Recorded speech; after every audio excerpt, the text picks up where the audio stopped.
안녕하세요. 평생피부과 동물병원 박원장입니다. 제가 강아지 피부 회복을 위해서 가장 강조하는 것 중에 하나가 건강한 먹거리입니다. 그래서 유튜브를 통해서도 그렇고 상담을 받으시는 분들에게도 기존에 먹던 방부제나 사료 첨가제 그런 것들이 들어간 사료를 끊고 수제 사료나 아니면 직접 만들어서 먹이라고 그렇게 권하고 있습니다. 그런데 이렇게 권했을 때 많이 보호자들로부터 질문받는 것 중에 하나가 그러면 영양 불균형을 어떻게 하냐는 그런 질문입니다. 그래서 이 부분에 대해서 제가 건강한 먹거리를 소개해주는 몇 편의 영상을 찍을 때 영양 불균형에 대해서 언제 한번 영상을 만들겠다고 얘기를 했는데 이것이 간단한 문제가 아니기 때문에 차일피일 미루고 있었습니다. 그런데 며칠 전에는 저희 병원에서 상담을 받았던 손님이 이제 먹는 거를 그렇게 바꿔서 먹이려고 하는데 식구들의 걱정도 많고 또 다니던 병원에 갔더니 당신이 영양 전문가냐고 그런 이야기를 들었다고 합니다.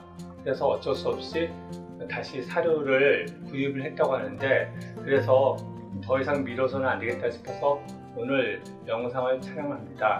그런데 영양 불균형과 관련된 내용이 간단한 내용이 아니기 때문에 오늘 영상이 좀 길 것 같지만 그래도 끝까지 들어보시면 반려견을 위해서 도움이 되지 싶습니다. 그러면 영양 불균형에서 자유로워지기. 이 영양 불균형과 관련해서 사람들이 처음 머리에 떠오르는 것은 아마 이 그림일 것입니다.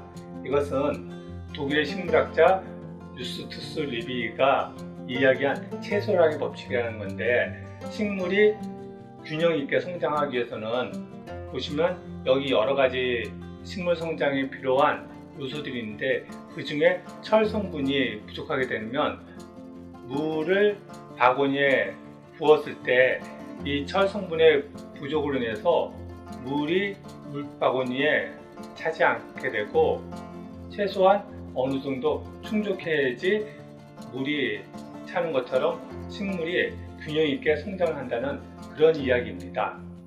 그리고 실제로 어떤 영양분이 부족할 때 특정 질병이 발생합니다.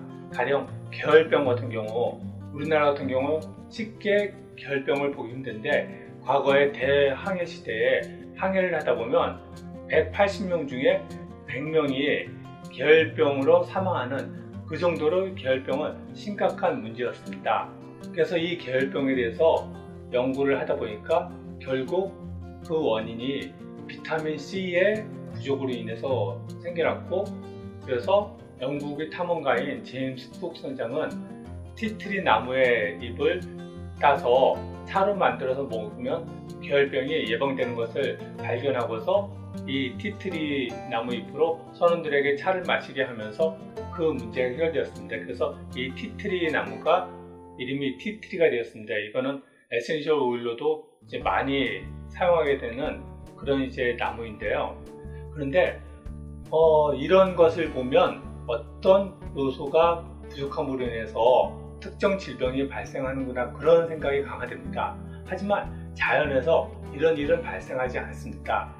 이 부분에서 생명에 대한 이해를 다시 할 필요가 있습니다.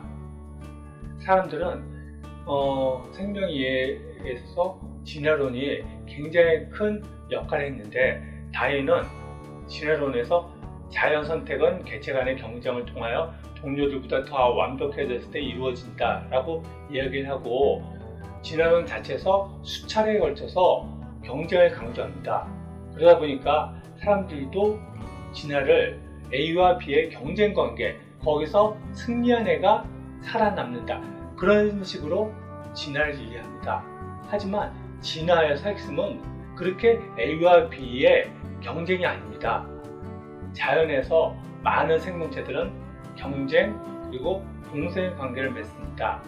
그런데 이 다윈을 비롯해서 그 이후에 진행된 자본주의 체제에서 경쟁만을 강조하는 그런 상태가 됩니다. 그래서 사람들은 생명의 진화를 경쟁으로 이해를 하는데 생명의 진화는 경쟁이 아니라 이 마투라나와 바렐라라는 칠레의 철학자가 있는데, 보시면 이들은 유기체와 환경은 상호 소통하는 방식으로 매우 유기적인 관계를 맺는다라고 얘기하면서, 개체와 환경은 상호 다양한 방식으로 영향을 주고 또 영향을 받고, 그러면서 변화되고, 그 변화된 것에 의해서 다시 환경이나 관계를 맺고 있는 개체가 변화되고, 그 변화된 상태에 다시 영향을 받고, 이런 관계로 진화가 되어졌다고 이야기합니다. 그 결과 오늘날 굉장히 많은 생명체들인데, 이 생명체들을 보면 한 종 한 종이 굉장히 건강하고 또 아름다운 그런 모습으로 진화를 해왔습니다. 이렇게 땅속에 습한 곳에 사는 지렁이 또한 굉장히 건강한 모습으로 살아갑니다. 그래서 생명의 이해에서 정말 중요한 부분은 뭐냐면, 모든 생명체들이 자신이 진화해온 그 환경, 그걸 적소라고 하는데, 그 적소에 맞춰서 굉장히 다양한 방식으로 건강하게 살아갈 수 있도록 진화해 왔다는 것입니다. 이게 생명에 의해서 정말 중요한 부분이고요. 그런 환경에서 각 생명체들은 자기 주변에서 얻을 수 있는 영양물질을 섭취해서 그걸로 건강하게 살아갈 수 있도록 진화되어져 왔기 때문에, 자연에 있는 모든 생명체들 중에 영양 불균형이라는 그런 상태는 있을 수가 없습니다. 자연에 있는 생명체들은 영양 불균형, 그런 문제는 없고, 단지 포식동물이든지 아니면 식물이든지 가뭄이 들어서 물을 섭취하지 못하거나 아니면 먹을 것을 구하지 못해서 영양 결핍으로 인해서 죽을 뿐이지, 영양 불균형 그런 상태는 있을 수가 없습니다. 그거는 우리 인간 사회 또한 마찬가지입니다. 인간 사회에서 문제는 과거로부터 계급 사회를 이루고 있습니다.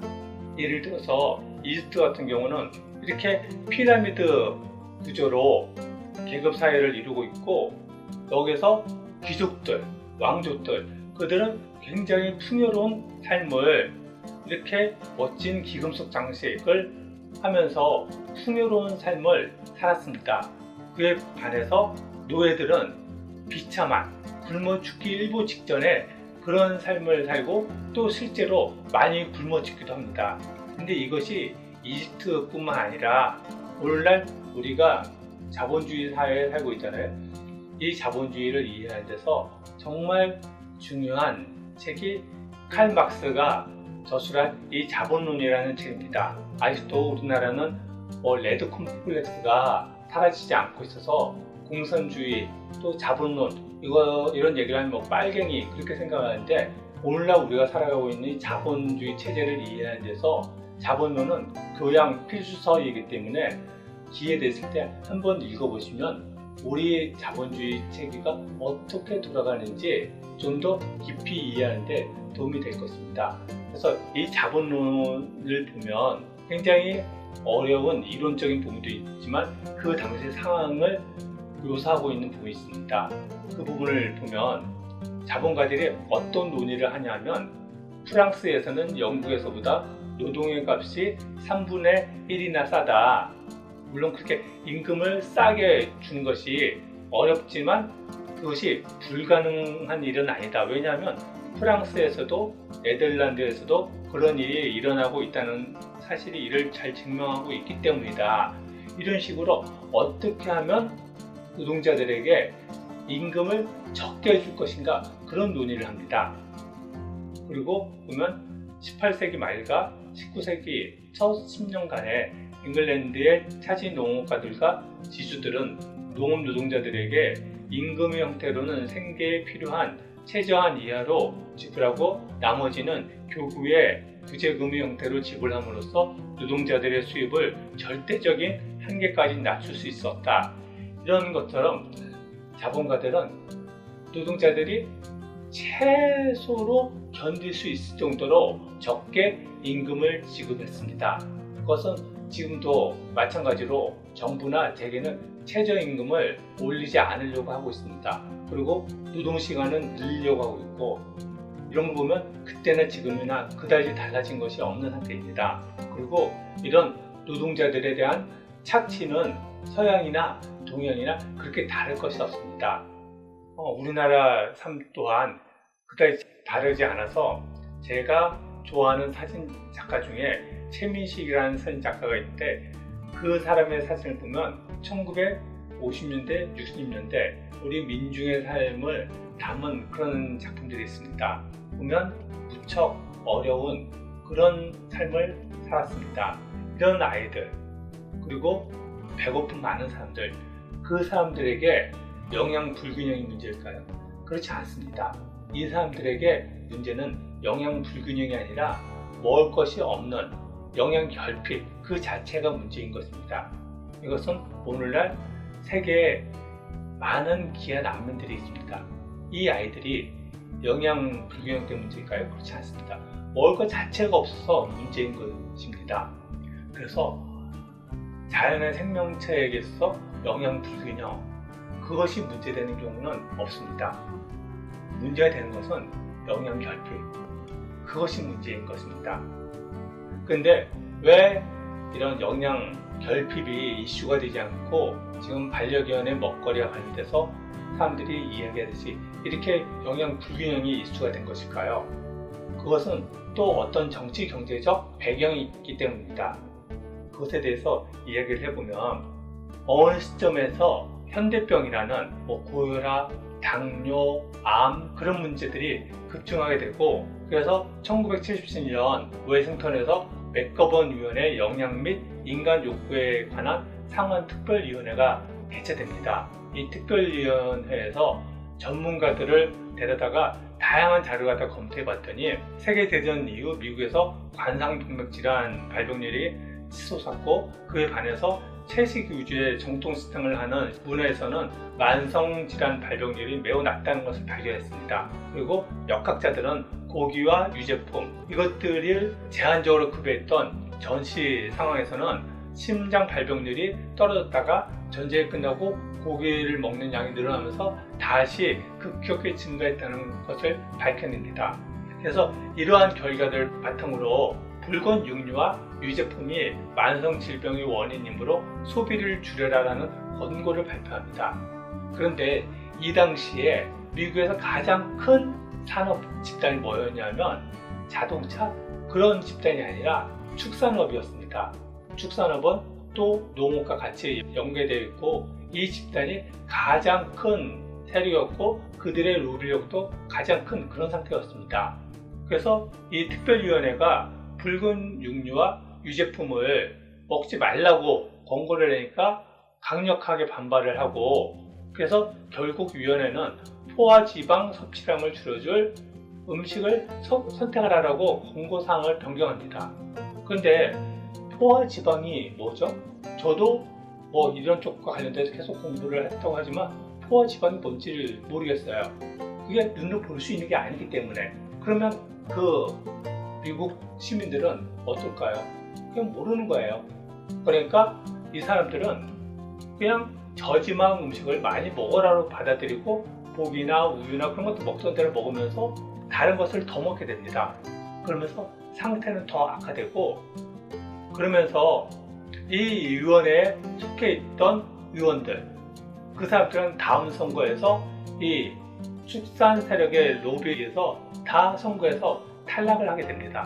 여기서 위원들, 그리고 대학 교수들, 연구자 그런 사람들은 축산이나 식품과 관련된 영역은 절대로 건드려서는 안 될 그런 불가침의 영역으로 인식을 하게 됩니다.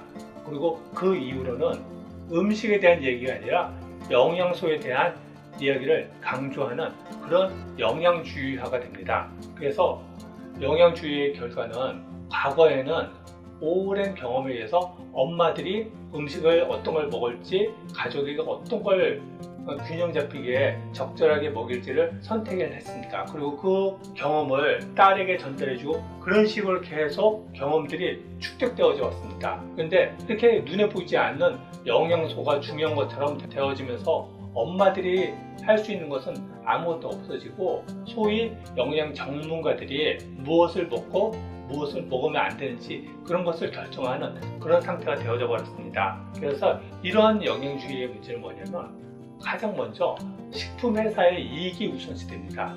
그리고 각 사람들마다 약간씩 차이가 있는데 그런 개체들은 다 무시되고, 그리고 그 음식에 포함된 다양한 영양소들이 서로 영향을 끼치고 그것이 전체적으로 어떻게 그것을 먹는 사람들에게 영향을 끼치는지 그 큰 그림은 무시가 되어졌습니다. 그리고 과학이 분석할 수 있는 비타민 A 아니면 포화지방산 그런 것들로 국소화되어지게 됩니다.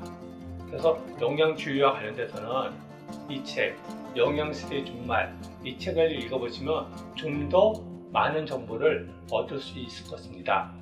그래서 현재 가공식품, 사료도 마찬가지고요. 가공식품의 문제는 일단은 유통을 위해서 몸에 꼭 필요한 영양물질이 제거됩니다.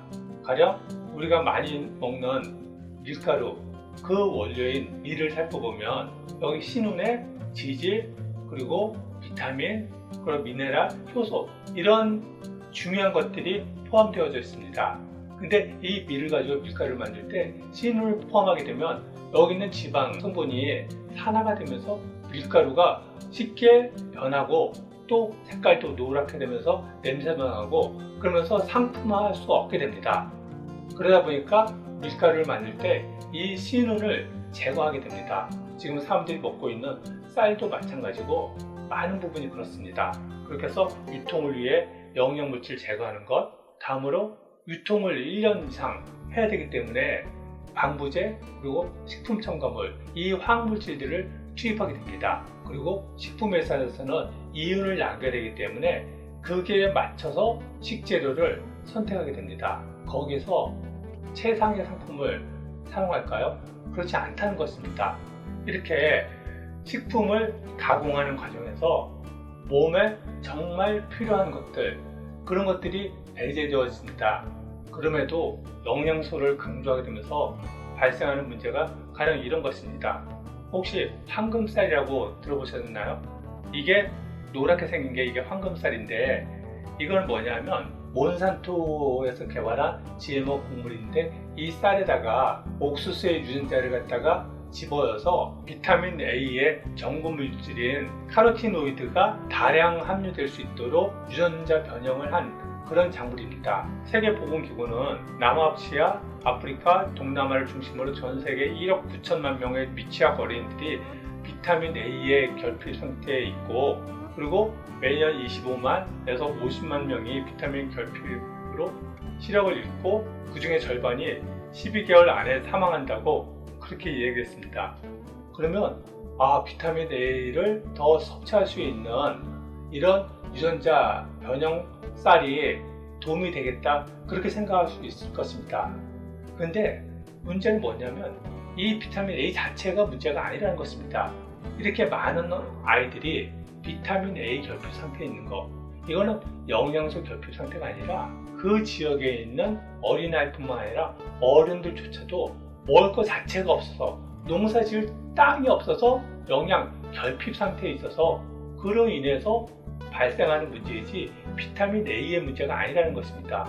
이 비타민 A가 방금 이야기한 황금쌀을 통해서만 우리가 섭취할 수 있나요? 그렇지 않습니다. 밀가루, 쌀, 그런 곳의 신운에도 기본적으로 미량의 비타민 A가 있고, 그리고 보신 것처럼 당근, 파프리카, 단호박, 그런 많은 야채에 풍부한 비타민 A들이 있습니다. 그런 야채들 같은 충분히 먹으면 당근, 그런 유전자 변형 쌀을 먹을 필요가 없습니다. 그런데 이런 채소를 구입해서 먹을 수 없는 환경이기 때문에 그런 비타민 A 결핍 상태도 오는데, 그렇게 이런 채소를 갖다가 구입해 먹을 수 없는 상태에 있는 아이들이 그 유전자 변형 곡물은 대체로 일반 곡물보다 더 비싸거든요.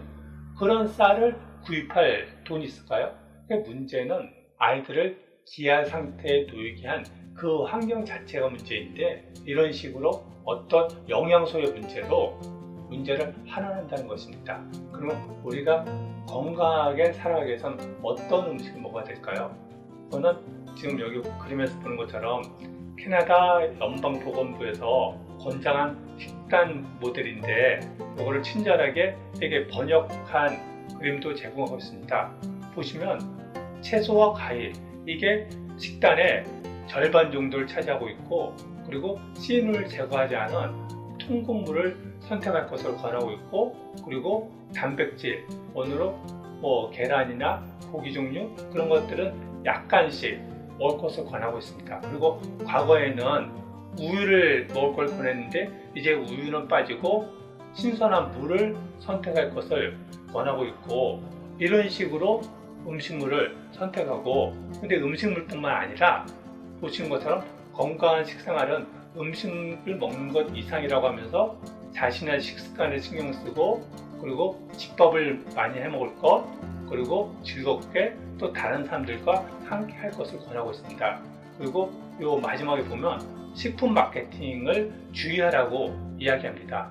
이것은 다양한 식품 회사들이 끊임없이 어떤 특정 영양소가 어떤 기능을 더 강화시켜 준다는 그런 얘기를 하면서 소비자를 현혹하기 때문에 이 식품 마케팅을 주의하라고 얘기하고 있는 것입니다. 강아지의 사료 또한 마찬가지입니다.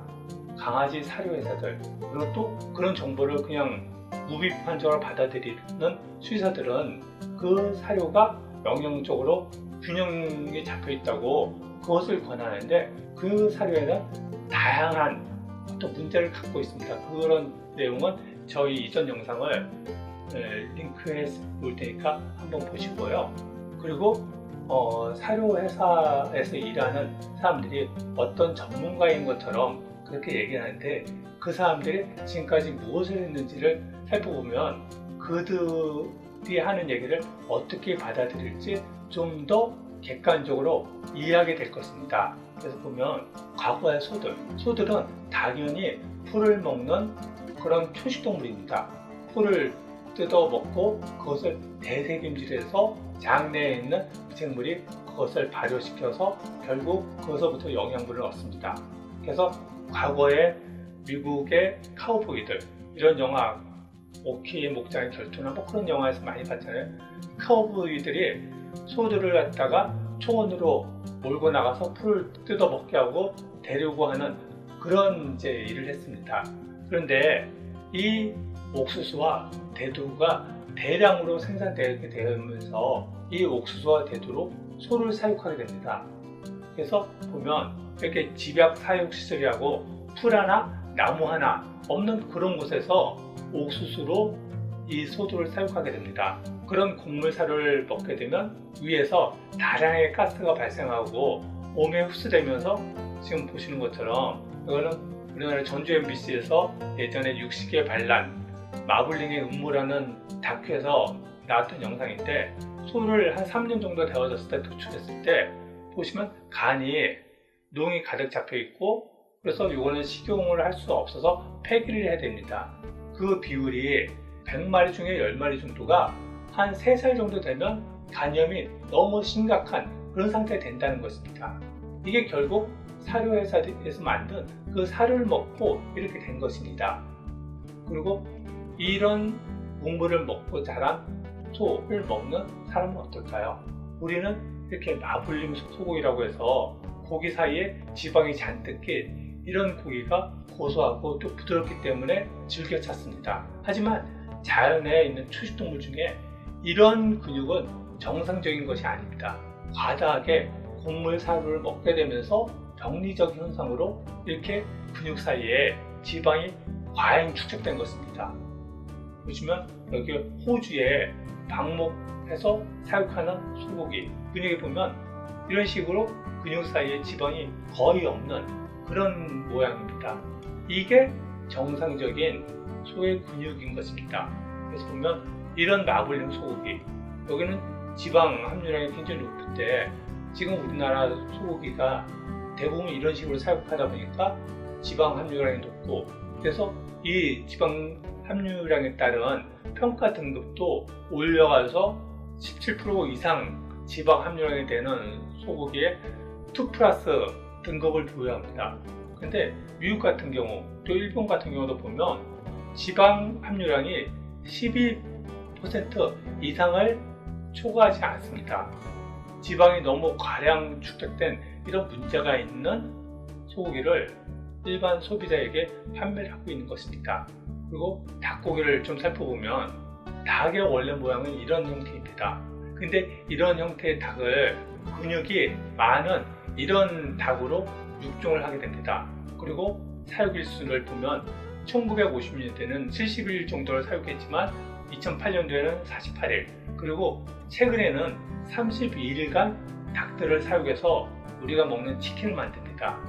왜 이렇게 32일간으로 짧아졌느냐 하면, 보시면 병아들이 태어나서 사료를 먹이는데 이 사료가 닭들이 하루에 50g씩 체중이 늘어나도록 만든 그런 사료를 먹입니다. 그러다 보니까 10일이면 500, 20일이면 1kg, 30일이면 1.5kg가 갑자기 체중이 늘어납니다. 그러면서 닭들이 갑자기 몸무게가 너무 불어났고, 그에 비해서 심장이나 다리뼈는 받쳐주지를 못하다 보니까 이렇게 먹이가 있는 곳까지 가지 못해서 굶어 죽는 그런 비율이 높아지면서 30일이 지나면 도축을 해서 치킨을 하는 것입니다. 여기서 가장 큰 역할을 하는 게 뭐냐면 사료입니다. 사료 회사들은 최소의 비용을 들여서 가장 많은 이윤을 얻을 수 있는 그런 사료를 만들어서 이 가축들에게 먹이는 것입니다. 가축들의 건강? 그것이 1차적인 원인이 아닙니다. 사료 회사의 이윤, 그게 가장 1차적인 원인입니다. 반려동물의 사료, 이것 또한 다르지 않습니다. 반려동물의 사료를 갖다가 왜 만들었을까요? 반려동물의 건강을 위해서? 그렇지 않습니다. 방금 본 이 소, 닭, 이 가축들의 살을 미국인들은 먹지만 나머지 내장이나 그런 구성물들은 먹지를 않습니다. 그럼 그것을 어떻게 할까요? 땅에 그냥 파묻을까요? 아니면 소각을 시킬까요? 그 양이 엄청나기 때문에 그것을 다 렌더링해서 가공해서 반려동물의 사료를 만들게 된 것입니다. 그리고 그 만든 사료가 썩거나 그러면 안 되기 때문에 거기에 방부제, 그런 사료 첨가제를 집어넣게 된 것입니다. 그래서 사료 회사에 근무하는 영양학자, 수의사, 이 사람들은 그냥 사료 회사의 직원일 뿐입니다. 반려동물의 건강을 최우선으로 하는 그런 전문가가 아니라, 그래서 사료는 그냥 이렇게 생각하는 것이 좋습니다. 사료는 우리가 인스턴트 음식을 먹듯이, 우리가 인스턴트 음식, 라면이나 햄버거, 그것이 건강에 좋다고 그런 걸 먹지는 않잖아요. 저도 뭐 가끔가다 라면을 먹긴 하는데 그 라면을 먹는 건 그냥 간편하게 그냥 먹을 수 있기 때문에 먹는 것입니다. 인스턴트 음식은 그냥 저렴한 가격에 그냥 한 끼를 때우려고 먹는 것이지, 그게 영양적으로 건강한 그런 음식이어서 먹는 것이 아닙니다. 사료 또한 그냥 저렴한 가격에 간편하게 먹을 수 있는 그런 먹거리라고 생각을 하시면 됩니다. 그리고 이런 사료가 먹어서 별 문제가 없다 그러면 그냥 먹으셔도 됩니다. 또 요새는 재료나 그런 것들을 좀 더 신경을 쓰는 사료들도 많기 때문에 그런 사료를 선택해서 먹이시면 됩니다. 단, 강아지가 그 사료를 먹어서 발을 핥는다든지 아니면 기병이 자꾸 생긴다든지, 그러면 사료를 끊고 방부제, 사료 첨가제, 그런 것이 들어가지 않은 먹거리로 바꿔서 먹이는 것이 강아지의 건강을 위해서 도움이 될 것입니다. 오늘은 제가 강아지의 건강한 먹거리에 대해서 계속 안내를 해주다 보면 많은 분들이 영양 불균형을 어떻게 하냐고 그 부분에 대한 걱정이 너무 많아서 그 부분에 대한 얘기를 해봤습니다. 이야기가 좀 길어진 측면이 있는데 들으신 분들에게 좀 도움이 됐으면 좋겠습니다. 다음에 또 반려동물의 피부 관리에 도움이 되는 정보를 갖고 찾아뵙겠습니다. 감사합니다.